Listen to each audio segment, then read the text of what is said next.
ನಮಸ್ಕಾರ, welcome to YoYo TV Kannada. ಈಗ ಮತ್ತೆ ರಾಜ್ಯದಲ್ಲಿ ಜಾತಿ ಗಣತಿ ಜೀವ ಪಡೆದುಕೊಂಡಿದೆ. ಸಿದ್ದರಾಮಯ್ಯ ಸರ್ಕಾರ ಜಾತಿ ಗಣತಿಯ ಪ್ರಸ್ತಾಪಕ್ಕೆ ಮತ್ತೆ ಮುಂದಾಗಿದ್ದು, ಇದು ರಾಜಕೀಯ ವಲಯದಲ್ಲಿ ಭಾರಿ ಚರ್ಚೆಯಾಗ್ತಿದೆ.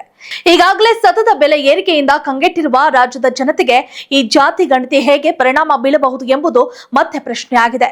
ಜಾತಿ ಗಣತಿ ವಿಷಯವಾಗಿ ಈ ಬಗ್ಗೆ ಭಿನ್ನಾಭಿಪ್ರಾಯಗಳು ಇದ್ದಿದ್ದು ಈಗಾಗಲೇ ತಿಳಿದೇ ಇದೆ. ಇಂತಹ ಹೊತ್ತಿನಲ್ಲಿ ಈಗ ಮತ್ತೆ ರಾಜ್ಯ ಸರ್ಕಾರ ಜಾತಿ ಗಣತಿ ಜೇನುಗೂಡಿಗೆ ಕೈ ಹಾಕಿದ್ದು ಶಾಕಿಂಗ್ ಆಗಿದೆ. ಹೌದು, ರಾಜ್ಯ ಸರ್ಕಾರ ಜಾತಿ ಗಣತಿ ಎಂಬ ವಿಚಾರವನ್ನ ಮತ್ತೆ ಪ್ರಸ್ತಾಪ ಮಾಡಲು ಮುಂದಾಗಿದ್ದು, ಇಂದು ಸಚಿವ ಸಂಪುಟ ಸಭೆಯಲ್ಲಿ ಮಂಡನೆ ಮಾಡಲು ನಿರ್ಧರಿಸಿದೆ. ಕ್ಯಾಬಿನೆಟ್ ಅಜೆಂಡಾದ ಕ್ರಮ ಸಂಖ್ಯೆ 16ರಲ್ಲಿ ವಿಷಯವನ್ನ ಸೇರ್ಪಡೆ ಮಾಡಿಸಲಾಗಿದೆ ಎಂದು ಈಗ ಮಾಹಿತಿ ಬಂದಿದೆ. ಕಾಂತರಾಜ್ ಹಿಂದುಳಿದ ವರ್ಗಗಳ ಆಯೋಗದ ಅಧ್ಯಕ್ಷರಾಗಿದ್ದಾಗ ನಡೆಸಲಾದ 2015ರ ಸಾಮಾಜಿಕ, ಆರ್ಥಿಕ ಮತ್ತು ಶಿಕ್ಷಣ ಸಮೀಕ್ಷೆಯ ವರದಿ ಇದಾಗಿದ್ದು, ಸಂಪುಟದ ತೀರ್ಮಾನ ಕುರಿತು ತೀವ್ರ ಕುತೂಹಲ ಮೂಡಿಸಿದೆ. ಈ ಮೊದಲೇ ಅಂದ್ರೆ 2025ರ ಜನವರಿ 2ರಂದು ನಡೆದಿದ್ದ ಸಚಿವ ಸಂಪುಟ ಸಭೆಯ ಕಾರ್ಯಸೂಚಿಯಲ್ಲಿ ಈ ವರದಿ ಮಂಡಿಸುವ ಪ್ರಸ್ತಾಪ ಇತ್ತು. ಅಂದು ಈ ವರದಿಯ ಬಗ್ಗೆ ಅನೌಪಚಾರಿಕ ಚರ್ಚೆ ನಡೆದಿತ್ತು. ಮುಚ್ಚಿದ ಲಕೋಟೆಯಲ್ಲಿ ಇರುವ ಸಮೀಕ್ಷೆಯ ದತ್ತಾಂಶಗಳ ಅಧ್ಯಯನ ವರದಿ ಮತ್ತು ಸಮೀಕ್ಷೆಯ ಅಂಕಿ ಅಂಶಗಳ ವರದಿಯನ್ನ ಮುಂದಿನ ಸಚಿವ ಸಂಪುಟ ಸಭೆಯಲ್ಲಿ ತೆರೆಯಲು ಅಂದಿನ ಸಭೆಯಲ್ಲಿ ಹಿಂದುಳಿದ ವರ್ಗಗಳ ಕಲ್ಯಾಣ ಇಲಾಖೆಗೆ ಸೂಚಿಸಲಾಗಿತ್ತು ಎಂದು ಪ್ರಸ್ತಾಪದಲ್ಲಿ ವಿವರಿಸಲಾಗಿದೆ.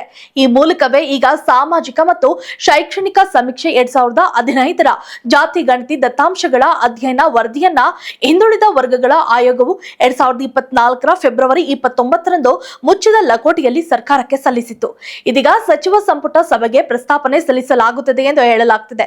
ಈ ಮೂಲಕ ಕರ್ನಾಟಕ ರಾಜ್ಯ ಹಿಂದುಳಿದ ವರ್ಗಗಳ ಆಯೋಗವು ಬರೋಬ್ಬರಿ 169 ಕೋಟಿ ರೂಪಾಯಿಗಳ ವೆಚ್ಚದಲ್ಲಿ ಸಿದ್ಧಪಡಿಸಿರುವ ವರದಿಯನ್ನ ಸಚಿವ ಸಂಪುಟದಲ್ಲಿ ಮುಖ್ಯಮಂತ್ರಿ ಸಿದ್ದರಾಮಯ್ಯನವರು ಮಂಡಿಸಲಿದ್ದಾರೆ ಎಂದು ಹೇಳಲಾಗುತ್ತಿದೆ. ಜಸ್ಟಿಸ್ ಎಚ್ ಕಾಂತರಾಜ್ ನೇತೃತ್ವದ ಹಿಂದುಳಿದ ವರ್ಗಗಳ ಶಾಶ್ವತ ಆಯೋಗವು 2015ರ ಏಪ್ರಿಲ್ 11ರಿಂದ ಮೇ 30ರವರೆಗೆ ರಾಜ್ಯಾದ್ಯಂತ ಸಾಮಾಜಿಕ ಮತ್ತು ಶೈಕ್ಷಣಿಕ ಸಮೀಕ್ಷೆ ನಡೆಸಿತ್ತು. ಈ ಸಮೀಕ್ಷೆಯ ದತ್ತಾಂಶಗಳನ್ನು ಬಳಸಿಕೊಂಡು ಅಧ್ಯಯನ ವರದಿ ಸಲ್ಲಿಸುವಂತೆ ಕೆ ಜಯಪ್ರಕಾಶ್ ಹೆಗಡೆ ನೇತೃತ್ವದ ಆಯೋಗಕ್ಕೆ 2023ರ ಜುಲೈ 17ರಂದು ಸರ್ಕಾರ ಪತ್ರ ಬರೆದಿತ್ತು. ಅದರ ಅನ್ವಯ ಕಾಂತರಾಜ್ ಆಯೋಗ ನಡೆಸಿದ ಸಾಮಾಜಿಕ ಮತ್ತು ಶೈಕ್ಷಣಿಕ ಸಮೀಕ್ಷೆಯ ಅಧ್ಯಯನ ವರದಿ 2024 ಮತ್ತು ಸಮೀಕ್ಷೆಯ ಅಂಕಿ ಅಂಶಗಳನ್ನ ಒಳಗೊಂಡ ವರದಿಯನ್ನ ಮುಚ್ಚಿದ ಲಕೋಟೆಯಲ್ಲಿ ಸಲ್ಲಿಸಲಾಗಿತ್ತು. ಅದರಂತೆ ಇಂದು ಈ ಬಗ್ಗೆ ಪ್ರಸ್ತಾಪಗಳು ಆಗಲಿವೆ ಎನ್ನಲಾಗ್ತಿದೆ.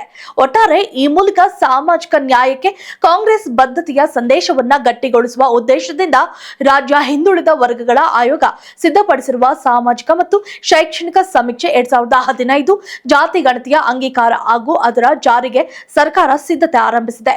ಈ ಸಂಬಂಧ ಮುಖ್ಯಮಂತ್ರಿ ಸಿದ್ದರಾಮಯ್ಯ ಅವರು ಎಐಸಿಸಿ ಹೈಕಮಾಂಡ್ ಅನ್ನ ಒಪ್ಪಿಸಿದ್ದಾರೆ.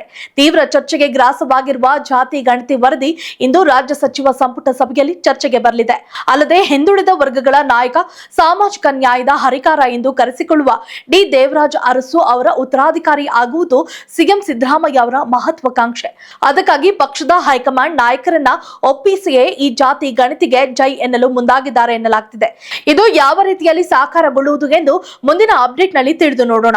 If you like this video, ಬೇಗ ಲೈಕ್ ಮಾಡಿ, ಕಾಮೆಂಟ್ ಮಾಡಿ, ಶೇರ್ ಮಾಡಿ ಹಾಗೂ ಯೋಯೋ ಟಿವಿ ಕನ್ನಡವನ್ನು ಸಬ್ಸ್ಕ್ರೈಬ್ ಮಾಡಿ.